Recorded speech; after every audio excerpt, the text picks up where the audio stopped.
पूर्वोत्तर भारत में भीषण बाढ़ और भूस्खलन ने तबाही मचा रखी है। 29 मई से अब तक 6 राज्यों में बाढ़ और लैंडस्लाइड की चपेट में आकर कम से कम 40 लोगों की मौत हो चुकी है। लाखों लोग अभी भी बाढ़ के पानी से जूझ रहे हैं। सबसे ज्यादा असर असम, मेघालय, मणिपुर, त्रिपुरा, सिक्किम और अरुणाचल प्रदेश में देखा जा रहा है। असम में 5 लाख से ज्यादा लोग प्रभावित हुए हैं। राज्य में 15 नदियां उफान पर हैं। मिजोरम में भूस्खलन और चट्टानें गिरने की कई घटनाएं सामने आई हैं। मणिपुर में बाढ़ से 19,000 से ज्यादा लोग प्रभावित हैं। असम राज्य आपदा प्रबंधन प्राधिकरण के अनुसार 22 जिलों के 1254 गांव बाढ़ से प्रभावित हैं। भारी बारिश के कारण राज्य में सड़क, रेल और नौका सेवाएं प्रभावित रही हैं। श्रीभूमि सबसे अधिक प्रभावित जिला है, जहां 1,94,172 लोग बाढ़ से प्रभावित हैं। होजाई जिले में एक व्यक्ति की मौत की खबर है, जिससे बाढ़ और भूस्खलन से मरने वालों की संख्या 11 हो गई है।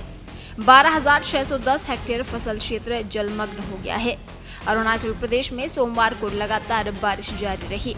मुख्य नदियों और उनकी सहायक नदियों का जलस्तर खतरे के स्तर से ऊपर है। 23 जिलों के 156 गांवों में 938 लोग बाढ़ से प्रभावित हैं। लोहित जिले में बाढ़ से बहे व्यक्ति का शव मिला। वायुसेना ने दिबांग घाटी में बाढ़ग्रस्त बोमजीर नदी में फंसे 14 लोगों को बचाया। मिजोरम के आइजोल जिले में मूसलाधार बारिश के कारण भूस्खलन और चट्टान गिरने की घटनाओं के मद्देनजर अधिकारियों ने सोमवार को जिले के सभी स्कूलों को बंद करने का आदेश दिया। राज्य में 24 मई से हो रही भारी बारिश के कारण भूस्खलन, घर ढहने और अन्य आपदाओं के कारण अब तक 3 म्यांमार शरणार्थियों सहित 5 लोगों की मौत हो चुकी है। 60 घर क्षतिग्रस्त हुए हैं। रविवार तक राज्य के विभिन्न हिस्सों में कुल 211 भूस्खलनों की घटनाएं हुई। मणिपुर में बाढ़ से 19,000 से ज्यादा लोग प्रभावित हुए हैं। पिछले 4 दिनों में लगातार मूसलाधार बारिश के कारण 3,365 घर क्षतिग्रस्त हुए हैं। सेना और असम राइफल्स के कर्मियों ने इम्फाल पूर्व जिले से लगभग 800 लोगों को बचाया। प्रमुख नदियां इम्फाल और इरिल उफान पर हैं और कई जगहों पर बांध टूट रहे हैं, जिससे आसपास के इलाकों में पानी भर गया है।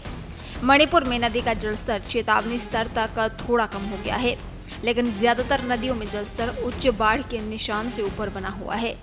राज्य में अब तक 3,365 घरों को नुकसान पहुंचा है। 1,599 लोगों को निकाला गया है और 11.8 हेक्टेयर कृषि भूमि नष्ट हो गई है। राज्य भर में 47 जगहों पर भूस्खलन हुआ है। हालांकि किसी के मरने या लापता होने की जानकारी अभी तक नहीं मिली है। इस बीच असम और मेघालय के मुख्यमंत्रियों ने मंगलवार शाम को एक महत्वपूर्ण बैठक कर गुवाहाटी में शहरी बाढ़ की समस्या का स्थायी समाधान निकालने पर सहमति जताई।